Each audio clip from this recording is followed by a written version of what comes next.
నమస్తే, నేను మీ కుప్ప పద్మిని. ఇన్నాళ్ళు మీ సపోర్ట్ ని నాకు అందిస్తూ, మీ ప్రేమని నాకు అందిస్తున్న ప్రతి ఒక్కరికి కృతజ్ఞతలు.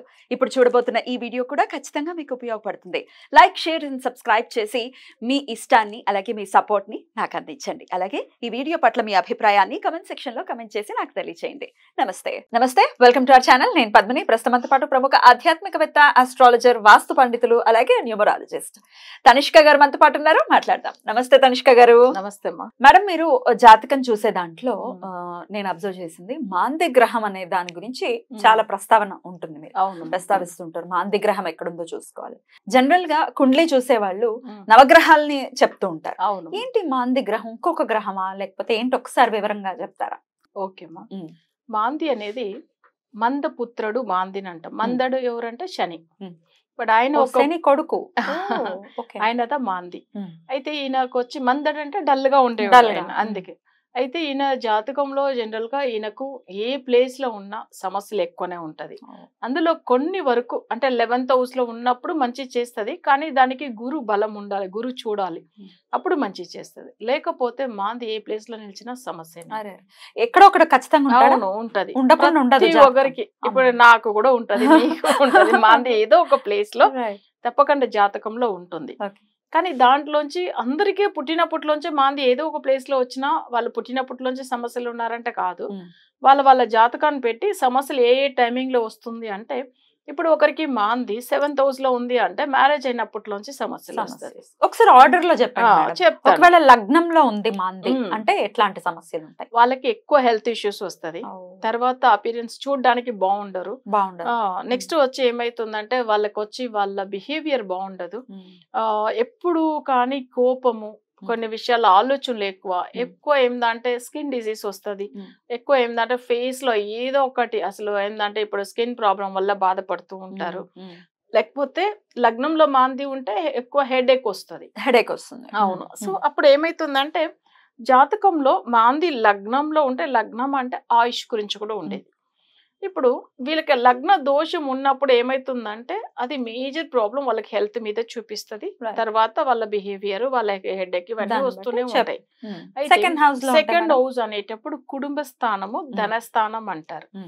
సెకండ్ హౌస్ లో మాంది ఉండి అప్పుడు వాళ్ళకి ఏం సమస్య ఇస్తుందంటే, వాళ్ళకి అప్పటికప్పుడే ప్రాబ్లం అని రాదు. సెకండ్ హౌస్ సంబంధించిన దశ వచ్చినప్పుడు, ఇప్పుడు ధను లగ్నంలో పుట్టారు, సెకండ్ హౌస్ లో మాంది శని గ్రహం అవుతాడు అంటే మకరం వస్తాయి కదా.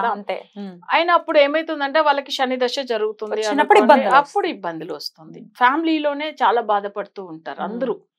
సరే, వీళ్ళు ఒక బాబు జాతకంలో ఉండి ఫ్యామిలీ ఎందుకు బాధపడుతుంది? ఫ్యామిలీ స్థానంలో మాంది ఉంది కదా, అందుకని. ఇప్పుడు సెకండ్ హౌస్ అనేటప్పుడు ఒకటి ఫైనాన్షియల్ గురించి, ఫ్యామిలీ హెల్త్ ఇష్యూస్, తర్వాత ఫ్యామిలీలో గొడవలు. నెక్స్ట్ వచ్చి ఏమైతుందంటే ఈ సెకండ్ హౌస్ లో ఉండి మాంది దశ జరుగుతున్నప్పుడు ఎవరికైనా ప్రాణహాని ఇట్లాంటివి జరుగుతాయి. సో అది ఒక మేజర్ ప్రాబ్లం. అంటే వాళ్ళకి శని మాంది అయినప్పుడు యాక్సిడెంట్ జరుగుతుంది. సో అప్పుడు వాళ్ళకి ఎక్కువ ఆరోగ్య, ఆయుష్ గురించి కూడా సమస్య ఉంటుంది. థర్డ్ హౌస్ వచ్చి సహోదర స్థానం, తోడు పుట్టిన వాళ్ళు, వీళ్ళకి చుట్టుపక్కల ఉన్న నైబర్స్ వల్ల బ్లాక్ మ్యాజిక్ జరుగుతుంది. ఓకే, తోడు పుట్టిన వాళ్ళే మంచోళ్ళుగా ఉండొచ్చు, కానీ అది ఏమైతుందంటే మాంది అనే పవర్ ఆ థర్డ్ హౌస్ లో ఉండి దానికి సంబంధించిన దశనో లేదు దానికి సంబంధించిన ఏదైనా ఒక ప్రాపర్టీ వీళ్ళు కొని ఉంటానో అప్పట్లోంచిదా సమస్య వెంటనే రాదు. అందుకే మాంది అంత తొందరగా ఎవరు కనిపెట్టలేదు. అవును, చాలా పెద్ద విషయం అది. అదే మాంది థర్డ్ హౌస్ లో ఉన్నప్పుడు ఏమైతుందంటే, ఇప్పుడు ఒకరు ఒక హౌస్ కొనుక్కున్నారు, బట్ వాళ్ళకి నెగిటివ్ పవర్ ఆ థర్డ్ హౌస్ లో ఉన్న మాంది అనే శని పవర్ అనుకోండి. చుట్టుపక్కల ఉన్న వాళ్ళతో రోజు గొడవలు. సరే, ఇప్పుడు ఇది 4th హౌస్ అనేటప్పుడు వాళ్ళు ప్రాపర్టీ గురించి ఉండేది. ప్రాపర్టీ అనేటప్పుడు అది వచ్చి వాళ్ళు ఓన్గా ఎర్న్ చేసేది, పూర్వీక ఆస్తులు కాదు. వీళ్ళు సొంతంగా సంపాదించుకున్న ఆస్తులు వీళ్ళకి ఒకవేళ 4th హౌస్ అనేటప్పుడు లగ్జరీ లైఫ్ గురించి ఉండేది, తర్వాత సుఖం గురించి ఉండేది, నెక్స్ట్ ప్రాపర్టీ గురించి ఉండేది, తల్లి గురించి ఉండేది. సో అప్పుడు ఏమైతుందంటే 4th లో ఉన్న మాంది ఒకవేళ నెగిటివ్ గా ఉన్నప్పుడు వాళ్ళకి ఏ ప్రాపర్టీ కొన్నా వాళ్ళకి అంత తొందరగా సెట్ అయ్యేది కాదు. ఒకటి దాన్ని ఇచ్చేసి బయట రావాలి, లేకపోతే వాళ్ళకి అలాంటి టైమింగ్ లో వాళ్ళు ప్రాపర్టీ కొన్నప్పుడే బ్లాక్ మ్యాజిక్ జరుగుతుంది వాళ్ళకి. సో అప్పుడు ఏమైతుందంటే 4th హౌస్ అనేటప్పుడు మదర్కి కూడా హెల్త్ ఇష్యూస్ వస్తూనే ఉంటది. లేకపోతే వాళ్ళ ప్రాపర్టీ కొన్న తర్వాత వాళ్ళ సొంత తల్లితోనే గొడవ పెట్టుకుని మాట్లాడకుండా కూడా ఉంటారు.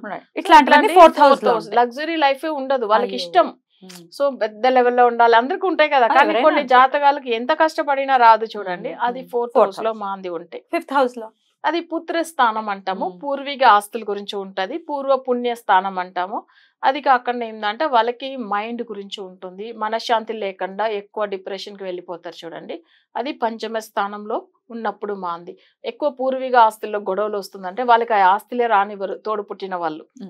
పూర్వీక ఆస్తులు వాళ్ళ కజిన్స్ వల్ల కూడా రాకుండా పోతుంది, లేదు వాళ్ళ తోడు పుట్టిన వాళ్ళ వల్ల కూడా రాకుండా అట్లనే ఆగిపోతాయి, ఏదో గొడవల వల్ల వెళ్ళిపోతాయి.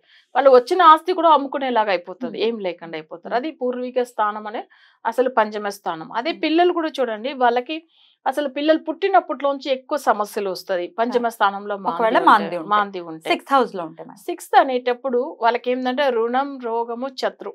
రుణం అనేటప్పుడు అప్పులన్నీ బాగా ఎక్కువ పెరిగిపోతుంది, ఆరోగ్య సమస్యలు ఎప్పుడు ఉంటూనే ఉంటది, రిలేషన్స్ మంచువల్ గా ఉండరు, ఎప్పుడు ఏదో ఒక హాని చేస్తూ ఉంటారు వీళ్ళకి. తర్వాత శత్రు, బ్లాక్ మ్యాజిక్ జరుగుతూనే ఉంటాయి. 6th హౌస్ లో మాంది ఉన్న వాళ్ళకి ఎప్పుడునే శత్రువులు ఉంటారు. సో ఈ విషయం అయితే 6th హౌస్ సంబంధించింది ఉంటుంది. 7th హౌస్ అయితే మీరు చెప్పాను పెళ్లి విషయంలో. తర్వాత బిజినెస్ పార్ట్నర్స్, నెక్స్ట్ వాళ్ళ వల్ల చాలా లాస్ అయిపోతారు చూడండి అసలు. ఎందుకంటే నేను నా చాలా క్లోజ్ ఫ్రెండ్ ని పెట్టాను, సో కానీ ఆయననే నన్ను ఎంత ముంచేశాడు, అసలు నేను లాస్ అయిపోయాను అని బాధపడి ఏడుస్తూ ఉంటారు. వీళ్ళకి జనరల్ గా 7th హౌస్ లో మాంది ఉంటే వాళ్ళు ఎక్కువ ఫ్రెండ్ నమ్మకూడదు. 8th హౌస్ అయితే 8th హౌస్ అనేటప్పుడు ఏమైతుందంటే అష్టమం అంటాం కదా, జనరల్ గా కష్టాలు ఇస్తూనే ఉంటాడు.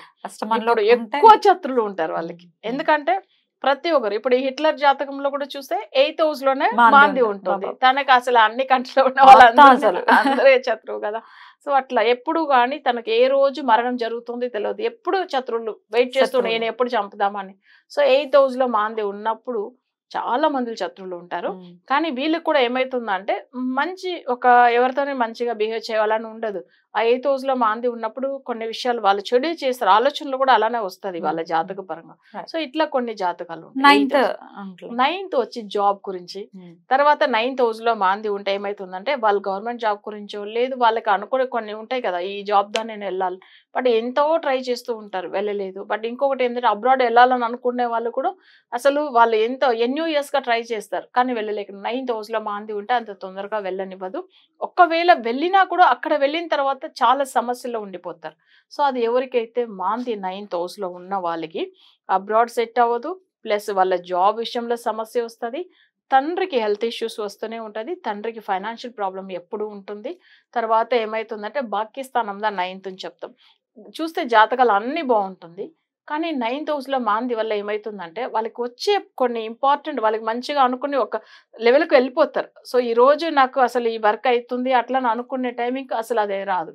సో అది భాగ్యస్థానం కదా 9th హౌస్. లక్ లేకుండా బాధపడే వాళ్ళు ఉంటారు చూడండి. అది 10th అవుతాయి మేడం. 10th వచ్చి ఏంటంటే ఇన్కమ్ గురించి, రెగ్యులర్ ఇన్కమ్, ప్రమోషన్స్ గురించి, బిజినెస్ గురించి, ఇంకా నేమ్ అండ్ ఫేమ్ గురించి, మంచి నేమ్ గురించి ఇవన్నీ ఉంటుంది.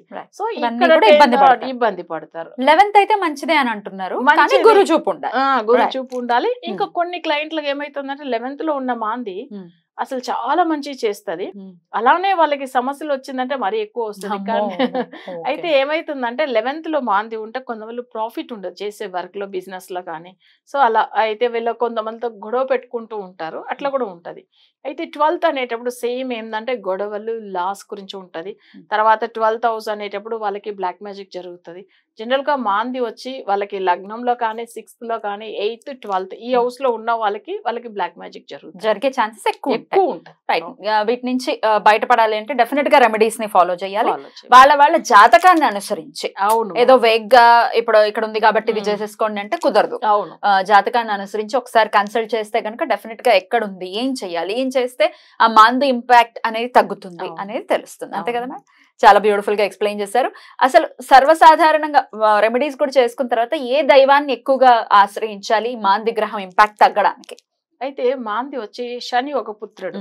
చాలా మందికి శనికి పూజలు చేసుకునే దాని వల్ల కూడా తగ్గిపోతుంది. కానీ వాళ్ళకి ఆ శని మంచిగా ఉందా లేదా చూడాలి జాతకం. ఎందుకంటే